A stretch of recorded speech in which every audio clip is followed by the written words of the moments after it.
हाँ, हम पढ़ रहे हैं फ्यूचर टेंस में। अब हमारा अगला जो टेंस है वो है फ्यूचर परफेक्ट टेंस। देखो फ्यूचर परफेक्ट टेंस में क्या होता है, सेल या विल आएगा प्लस है प्लस वर्ब की थर्ड फॉर्म आएगी। मतलब सेल है या विल है प्लस वर्ब की थर्ड फॉर्म आएगी। आई और वी के साथ सेल लगता है, बाकी जो होते हैं नॉमिनेटिव केस जैसे ही सी इट दे उनके साथ विल लगता है। लेकिन जब कोई बात फिक्स होती है या निश्चित बात, कोई दृढ़ निश्चय वाली बात होती है जो फिक्स है कि ये काम होगा, तो वहां पे हम आई और वी के साथ विल का प्रयोग भी करते हैं, है ना। यदि टिल या बाई के आगे फ्यूचर को दर्शाने वाला टाइम हो तो फ्यूचर परफेक्ट टेंस का प्रयोग होता है। देखो यहाँ पे बाई आया है, यहाँ पे भी बाई आया है, और बाई के बाद कोई टाइम है जैसे नेक्स्ट मंडे, ये एक टाइम है। बाई के बाद जैसे ही टाइम दर्शा रहा है तो इसका मतलब उस सेंटेंस में फ्यूचर परफेक्ट टेंस का प्रयोग होगा। बाई के बाद अगर आगे टाइम है, इसमें देखो बाई के बाद दिस टाइम टुमारो लिखा हुआ है, टुमारो मतलब आने वाला कल, तो इसका मतलब बाई के बाद अगर कोई टाइम दर्शा रहा है तो उस सेंटेंस में फ्यूचर परफेक्ट टेंस आया है। देखो सेल है प्लस वर्ब की थर्ड फॉर्म, विल है प्लस वर्ब की थर्ड फॉर्म आई है। जैसे पहला सेंटेंस है, ये दोनों सेंटेंस सही लिखे हैं ना। I shall have return your book by next Monday, मैं अगले सोमवार तक उसकी किताब लौटा चुका हूंगा। ठीक है, उसकी जो किताब उसने ली थी वो मैं लौटा चुका हूंगा। यहाँ आई का मतलब मैं होता है, तो आई के साथ शैल आया। आई शैल है और वर्ब की थर्ड फॉर्म किस हिसाब से आई, क्योंकि बाई के साथ क्या था, आगे टाइम था। दे विल हैव, बाई या टिल दोनों में से कुछ भी हो सकता है, उसके साथ आगे time. They will have arrived here by this time tomorrow, वे कल इस समय तक यहाँ पहुंच चुके होंगे। ठीक है, पहुंच चुके होंगे। कौन, वे, दे के लिए वे, दे का मतलब वे होता है। दे के बाद विल है प्लस वर्ब की थर्ड फॉर्म आई, क्योंकि बाई के साथ क्या था, टाइम था। टुमारो मतलब आने वाला कल। तो ये दोनों फ्यूचर परफेक्ट टेंस के सेंटेंस है।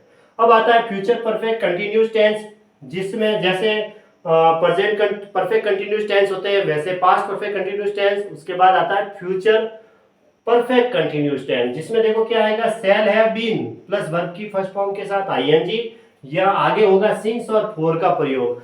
सिंस या फोर, सिंस या फोर का प्रयोग होता है। जैसे प्रेजेंट परफेक्ट कंटिन्यूस टेंस में भी सिंस या फोर का प्रयोग होता है लास्ट में, तो पास्ट परफेक्ट कंटिन्यूस टेंस में भी सिंस या फोर का प्रयोग होता है, तो फ्यूचर परफेक्ट कंटिन्यूस टेंस में भी सिंस और फोर का प्रयोग होगा लास्ट में सेंटेंस में। देखो, और उसके देखो इसमें क्या लगाना है, सेल या विल तो लगेगा, सेल या विल दोनों में से एक ही आएगा, प्लस हैव बीन आएगा, और उसके बाद वर्ब की फर्स्ट फॉर्म के साथ आईएनजी, आगे सिंस या फोर होगा। सिंस का प्रयोग तो निश्चित समय के लिए होता है, और फोर का प्रयोग जिसमें टाइम का ड्यूरेशन दे रखा है, जैसे 1 घंटे, 2 घंटे, 1 महीने, 2 महीने, 1 सप्ताह, 2 सप्ताह, तो वहां पे फोर का प्रयोग किया जाता है। जैसे मैंने एक सेंटेंस लिखा है, I shall have been waiting for you for an hour by this time. देखो यहाँ बाई के आगे टाइम तो था, लेकिन यहाँ फोर का प्रयोग हुआ, इसमें फोर का प्रयोग नहीं हुआ था। फोर के बाद टाइम पीरियड है 1 घंटे का। एन आवर, आर्टिकल आवर के साथ तो एन आर्टिकल लगता है, एन ईयर, एन आवर, तो 1 घंटे की बात हुई, इसलिए यहाँ फोर का प्रयोग हुआ। तो आगे फिर बाई आया, बाई दिस टाइम, इसलिए ये फ्यूचर परफेक्ट कंटिन्यूस टेंस हो गया। देखो, I shall have been waiting for you for an hour by this time, मैं इस समय तक 1 घंटे से तुम्हारा इंतजार कर रहा हूंगा। ठीक है, और देखो वेट के साथ आता है फोर प्रीपोजिशन।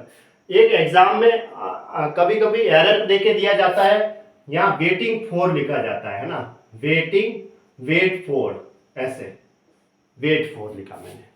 वो क्या करेगा एग्जाम में, यहाँ करके दे देगा वो अवेट फॉर, AWAIT, या तो ये सही है या फिर ये वेट फॉर सही है। यहाँ एग्जाम में अवेट फॉर करके दे दिया तो गलत है।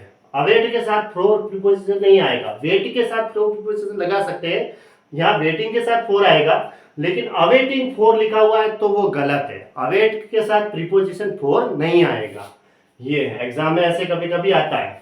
ठीक है, तो ये हम पढ़ रहे थे फ्यूचर परफेक्ट कंटिन्यूस टेंस, जिसमें शैल हैव बीन या विल हैव बीन होगा प्लस वर्ब की फर्स्ट फॉर्म के साथ आईएनजी, और यहाँ फोर का प्रयोग होगा या सिंस का प्रयोग होगा। फोर का प्रयोग यहाँ क्यों हुआ, क्योंकि 1 घंटे की बात हुई थी इसलिए। ठीक है।